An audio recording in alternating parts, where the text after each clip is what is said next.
Leprechauns Never Lie by Lorna Lecia Balin. There was this old thatched hut in England near the river. Ninny, Nanny, and Gram lived there together. Each had only the other and no more. They lived simply on potato soup, and their needs were few. The thatch needed patching, the potatoes needed digging, the firewood needed gathering, the water barrel needed filling.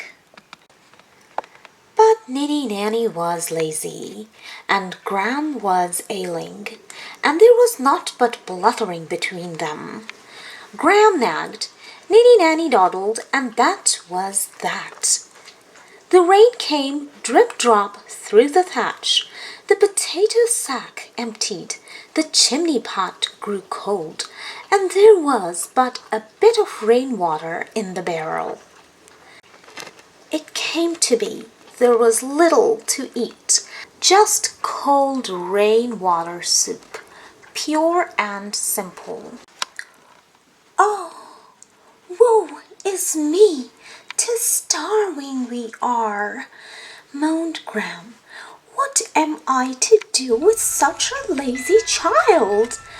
"Ah, Gram, hush you nagging! I've been thinking to catch a leprechaun. He's bound to tell where he's hidden his gold, and 'tis rich for life we'll be," boasted Ninny Nanny. "It is raving you are, girl. To capture a leprechaun is no easy thing," said Gram. "Ay, so I've heard tell," agreed Ninny Nanny. "But we could make right use of a treasure, so I'll give it a try." Well, it was as easy as tripping over a log, which is what happened. Ninny Nanny was tramping about, looking every which where for a leprechaun, when she tumbled head over petticoat and fell plunk right on top of one of the wee fairymen. He howled like a banshee, and wiggled and waggled, but Ninny Nanny had him firmly by the seat of his breeches. And that was that. "Let me go!" shrieked the angry leprechaun. "Sure and gladly I'll let you loose, but I'll know first where your treasure is hidden," said Ninny Nanny. "Ah, 'tis under the straw pile, but you've not the wit to find it," grumbled the wee man. "We'll see about that," said Ninny Nanny, and she carried him, squirming and kicking, to show Gram her prize. And wasn't she pleased? They tied him firmly into a potato sack, and Gram watched that he didn't wiggle away.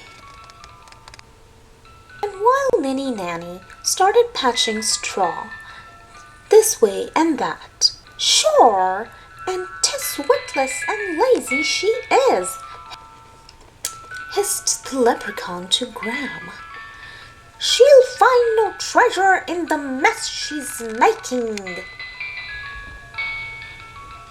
"I heard that, and you'll not fool me, leprechaun," said Ninny Nanny, and she lifted the straw gently, searched through it bit by bit, and carried it up to the roof out of the way. Sure, and the whole of the straw pile was upon the roof, and not a mite of gold to be found, and that was that. "'Tis a liar you are, leprechaun," bawled Ninny Nanny. "Ah, a liar I am not. Hidden under the straw it was, but I just now recall that the mice were nosing about, so I moved it under the big oak tree and covered it with branches branches, said the leprechaun. Stack the branches here by the door, Ninny Nanny, said Gram. I'll sort through them for any stray coins. Ninny Nanny carried the sticks and branches. Gram examined every stick. The leprechaun scrolled. Ninny Nanny racked up the last few twigs and found no speck of treasure under the tree, and that was that. He is lying, Gram, howled Ninny Nanny. Ah, a liar I am not. Hidden under the tree it was, but I remember now that I moved it to a safer place, mumbled the leprechaun. Speak up and tell me where you've hidden the gold, demanded Ninny Nanny, shaking him till he was wee-head wobbled. The river, squawked the leprechaun. I put it under the river. Sure, I am not believing that. How did you get it under the river? And how am I going to get it out? Said Ninny Nanny. I've told you where, but I'll not tell you how, grumbles the leprechaun. Ninny Nanny got the bucket and started to bail out the river. She was tossing water onto the river bank at a furious rate. "'Tis witless you are, girl," laughed the leprechaun. "Can't you see all that water sliding back where it came from?" And he was right, of course. So Ninny Nanny emptied her bucket into the water barrel till the barrel was full to overflowing. But the river was as deep as before, and that was that. "Sure, and 'tis a liar you are, leprechaun," wailed Ninny Nanny, "and 'tis throwing you into the river I am." "Don't be hasty, girl," begged the leprechaun. "A liar I am not, just forgetful at times. I remember clearly now I buried my treasure in your very own potato patch." "I am not believing you, leprechaun. 'Tis another liar telling me," said Ninny Nanny. "Then 'tis foolish you are, girl," said the wee man, "for leprechauns never lie. Ay, I've heard tell they're bound by fairy law to tell the truth," said Gram. "Ah, I'll believe that when I see it," grumbled Ninny Nanny, as she went to fetch the spade. Ninny Nanny dug and grubbed about in the potato patch. Gram smiled to see all the potatoes scattered about. The leprechauns called. Ninny Nanny dug the potato patch wide and deep, uprooting all but one of the potato plants.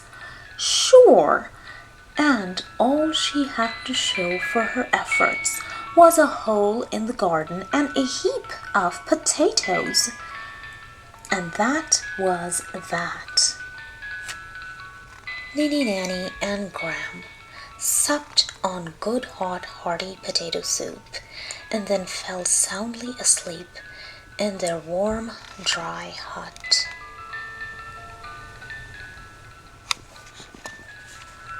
While out in the potato patch, the wee leprechaun was busily digging up the last potato plant. He carefully lifted out his pot of gold, muttering, "Hey, leprechauns never lie," as he trotted off to find a safer hiding place.